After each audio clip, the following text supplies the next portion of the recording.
Panira, panira. Emote na eh, emote na eh.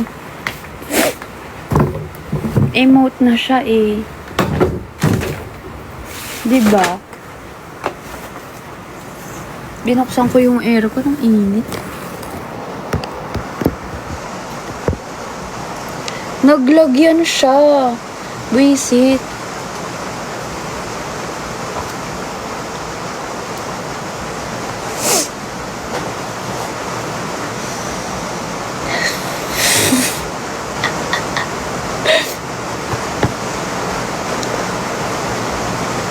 Buti na lang nakapag-relax.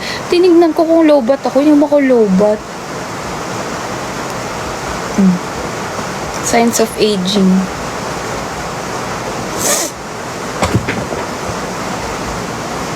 O, take 2.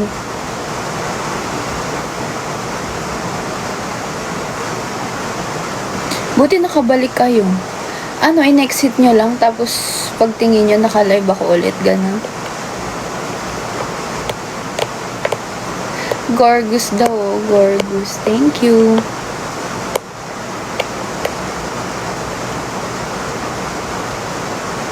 Ayun na nga, yung sinasabi ko. Binigyan nila ako ng adapter. Sa sobrang tuwa ko, naiyak ako. Tapos,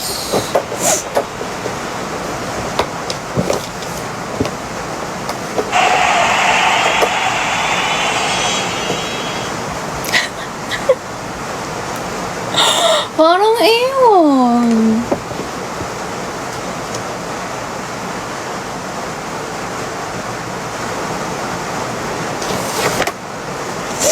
Guys, binila nila ako ng screen protector.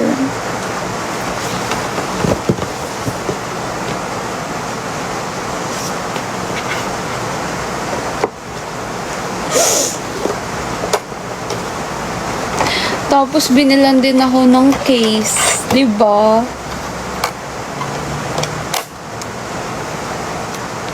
Pero,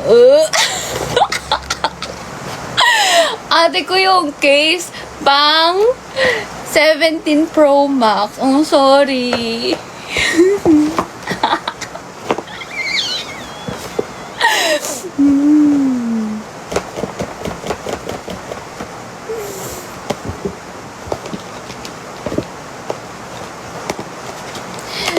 Tapos, binigyan ako ng mga letter.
Sabi, aside from this, we also wanted your birthday to reflect the kindness and warmth you've always shared.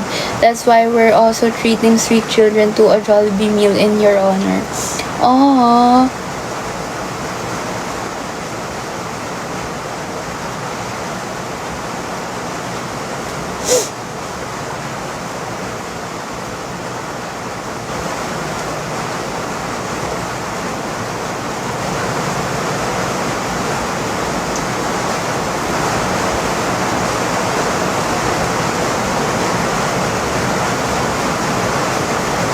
A big shout out to our ninangs. For Jancy. For Jancy na naman! Kasama siya sa project. Si Dilaw, si Teano, Dreadnox, Zera, Loves Jancy, and Juju.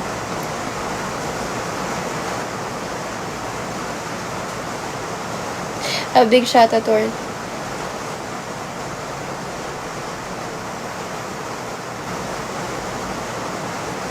Oh, I love you so much, Dunes, Jella, May, Megan, and Ange. Thank you! Thank you sa case. Guys, grabe sila. O sige nga, totoo na talaga. Binigyan nila ako ng phone. Grabe.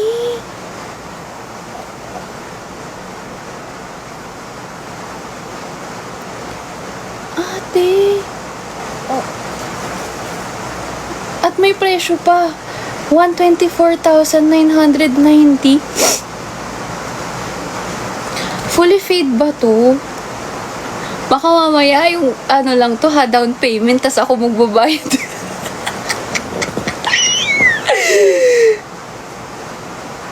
iPhone 17 Pro Max 1TB deep blue. Pero walang nakalagay na fully fade.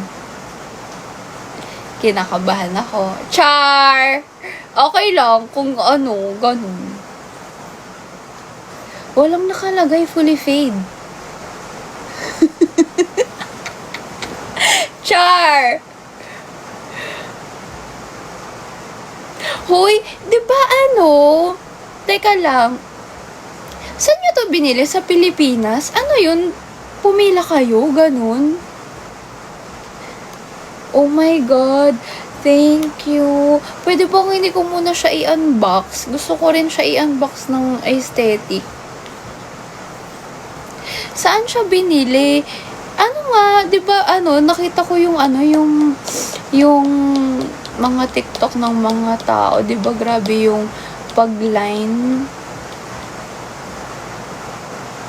SM Mega Mall. Ah, okay. So marami pala silang stocks naman. Eh bakit OA yung pila nung nakaraan? Kaya hindi na ako nag-attempt eh. Sabi ko sige pag ano na lang, pag kasi ang plano ko talaga i-swap yung dati kong phone, yung 14 Pro Max, nung nasa New York ako. Pero, nung time na yun, hindi ko pa na, hindi ko pa na transfer like yung mga password ng mga kung anik-anik. Naisip ko lang bumili nung parang last day ko kasi parang sabi ko, ano ba yan? Wala man akong reward sa sarili ko ngayong trip na to. Kasi nga diba sabi ko, hindi ako nag-shopping nun. So sabi ko, maipilit lang. What if phone? So pumunta ako. Tapos, pag isa-swap yung phone ko na yun, yung 14 Pro Max, 14 Pro Max ba yun? Oo. Parang ang i-add ko na lang 40k. 40k ba? Or 60k? Ganon. Di ba ang laki ng discount? Kaso, yun nga. Parang hindi ko pa na-transfer lahat. Tapos, yung eSIM ko pa. Yung eSIM ko, di ba? Hindi pa siya nun. Kaya, yun. Sabi ko, last day ko pa naman nun yun, nung time na yun. So, sabi ko, hindi ko rin naman masyado pang gusto nung time na yun. Tapos, nung pag-uwi ko, ate ko, ang dami kong biglang lumalabas sa FYP ko. Tapos, sabi ko, sige nga, bili na lang ako dito. Tapos, pagtingin ko, hindi pa pala siya available sa Pinas. Parang, pre-order siya. Tapos, nung nakita ko na ang daming pila, tapos, lumagpas na rin yung fan meet, ganyan. Parang nawala na siya sa isip ko. Noong una, gustong-gusto ko na. Tapos biglang sabi, pre-order daw. Tapos October 17 pa daw yung available. Tapos yun nga, nag-fan meet, ganyan. Parang hindi ko na siya masyadong gusto. Parang sabi ko, hindi ko siya masyadong gusto. As in, yung ano ba, yung parang hayok na hayok. Kasi nga, nawala na ako ng gana. Parang, ano ba yan? May pre-order pa. Tapos kailangan mong pumila, ganyan. Sabi ko, sige, kapag ano na lang, yung pag hindi na masyadong, yung kailangan mo pang pumila, gano'n. Tapos, biglang binigyan ako ng phone. Parang thank you. Thank you so much sa lahat-lahat ng nag-contribute para makabili to.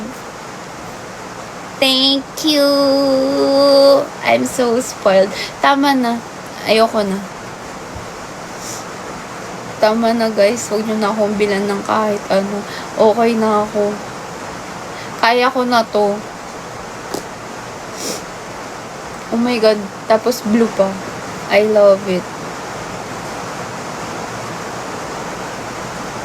Alam mo yung the best dun, yung may kasamang ganito. At may kasamang yung ano, yung privacy. Wow, privacy. Ang ganda, no? Kaso, hindi ako marunong maglagay nito. I'll try to do it sa live. Next time, pag na-unbox ko na to. Unbox ko muna ng aesthetic. Ayoko i-unbox dito sa live para maganda naman yung pagka-story ko. Ang aga ng birthday ko, no? Ano ba? 1 week ba yung birthday ko? OA. Yun talaga. Yun lang. Thank you so much sa lahat-lahat, guys. Pero yun nga, i-remind ko lang kayo na hindi nyo kailangan ako bilan ng mga expensive na stuff para maging happy ako. Kasi, ayoko, anong tawag dito? Okay na ako. Like, parang kahit hindi mga gantong mamahaling mga regalo, happy naman na ako. Basta andyan lang kayo, kahit basta happy ako, lalo pag nanonood kayo ng live ko, ganun. Tapos pag nakikita ko kayo na happy kayo kasi nag-live ako, alam mo, yung sa mga ganun, nagiging happy naman ako eh. Kaya, alam mo yun, hindi siya required. Pero baka kasi birthday ko, kaya Thank you guys. Alam mo, simula nung nawala yung papa ko, kayo yung parang naging tumayong tatay ko na nag-spoil sa akin sa mga gantong bagay. Kasi dati siya lang yung nagbibigay sa akin ng mga ganito. Mga panahong hindi pa ako nagtatrabaho, ganyan. Siya lang nagbibigay. Kaya ewan ko, pag may nawawala, meron talagang, yung pumapalit, no? So, thank you guys. Sobrang na-appreciate ko yun. Na-appreciate ko lahat-lahat. Gusto ko basahin din yung mga letter nila, pero pag ako na lang. Ang cute to, meron silang, handwritten ba to? Or pinrint? Ay, handwritten. Ay, si Jella May yung lahat na nagsulat. Kasi alam ko yung sulat ni Jella May. Babasahin ko to lahat. Isa-isa. Pag ako na lang. Thank you, guys.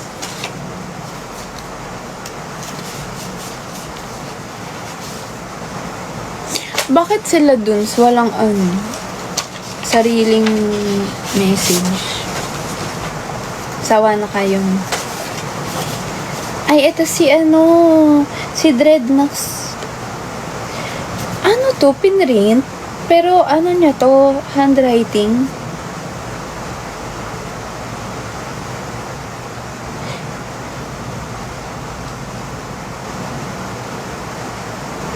Sabi niya, out of all your fans, you may not remember me, but I will definitely cherish and remember you.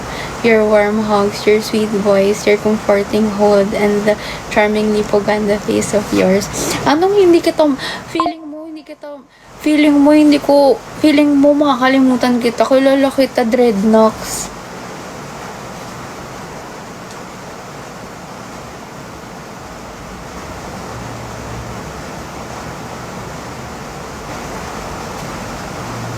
Your face for your happiness is my happiness. Oh!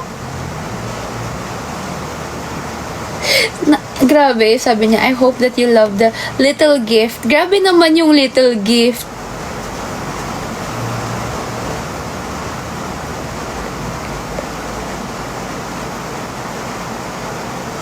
We're happy to give back a fraction of joy you've given us. I love...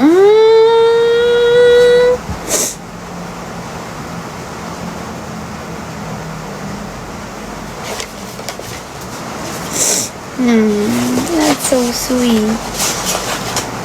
Thank you.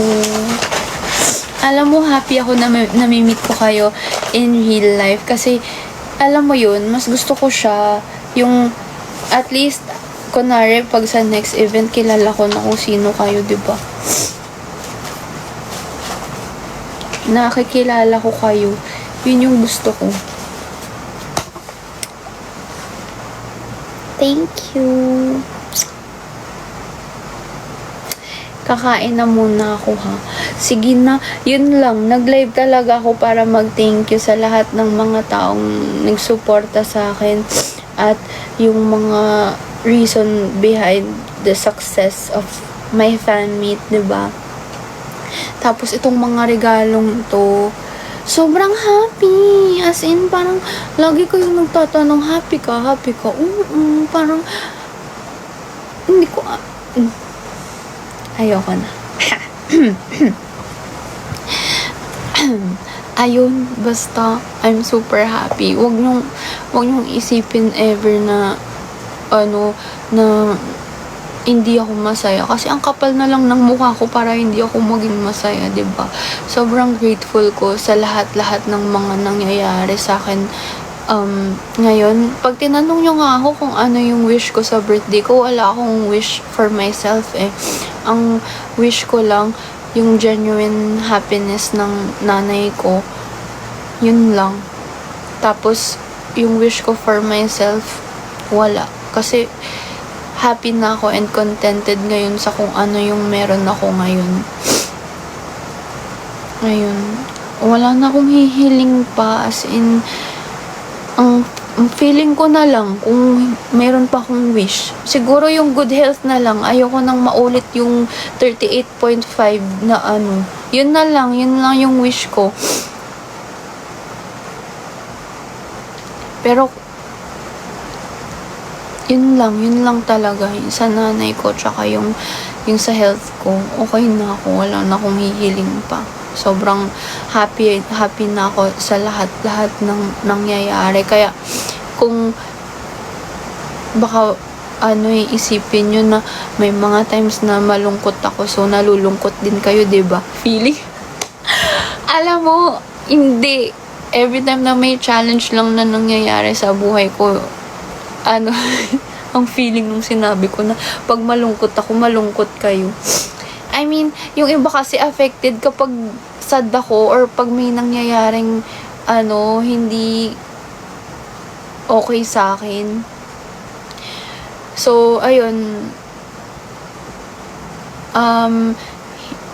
Basta every time na may challenge na nangyayari sa buhay ko, hindi ko naman siya tinitake na yung parang sobrang, alam mo, pag nagbabasa ako ng comments, nadidistract talaga ako. Kaya ayaw ko muna mag-usap. So, yun, kapag may mga challenges nga na ganun, parang, hindi ko siya iniisip na parang challenge talaga. Kasi iniisip ko na, parang, laging, andyan lagi si Lord. Kaya ayaw kong mag-worry sa mga, kung ano mang mga negative na mangyari sa akin. Kung ano man mga challenge na iba to sa akin. Hindi ako nag-worry masyado kasi alam ko na andyan siya lagi sa tabi ko. At hindi niya ako iiwan. Kahit na ang daming times na dami kong pagkukulang, ganyan. Tinatry ko naman, tinatry ko talaga na maging maayos na tao. As much as possible, ayoko talagang nagkakaroon ng kasalanan. Lalo na pag nagpe-pray ako, diba? Doon mo malalaman pag nagsusorry ka, pag ang dami mong, pag napapastop ka dun sa portion na pag magsusorry ka sa mga kasalanan mo, tas ang tagal, ibig sabihin marami kang, ang dami. Ayoko nang ganun. Kaya sabi ko, as much as possible, pag magsusorry ako, mga mga 2 to 3 sentences lang. So, yun.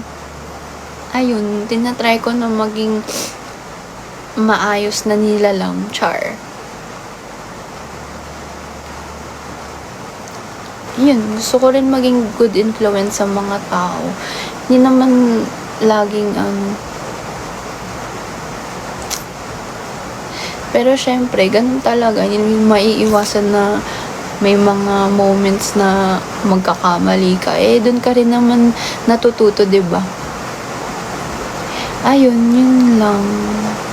Just wanna say thank you for everything. Sobrang grateful ko sa inyo. Sobra. Hindi ko alam anong ginawa ko para matanggap lahat ng mga nangyayaring blessings sa akin ngayon. So, I'm so happy. Maraming salamat talaga sa lahat ng binibigay nyo sa akin. Happy ako. Sobra. Hindi nyo na kailangan tanungin. I love you, Mamu. Ron, do you see me? Sino yan? Si Tori ba yan? Ayun, yun lang. Nahihilo ko, nagugutom ako. Yun lang. Thank you so much. I love you guys so much. Sobrang mahal na mahal kayo. Mahal na mahal ko kayo. I love you. Kakain lang ako kasi nahihilo na ako. I love you. Peace.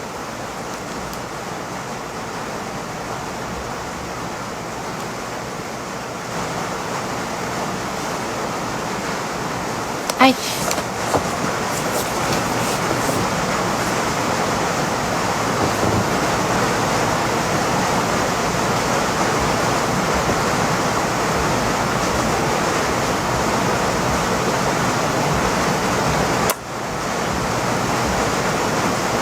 Next.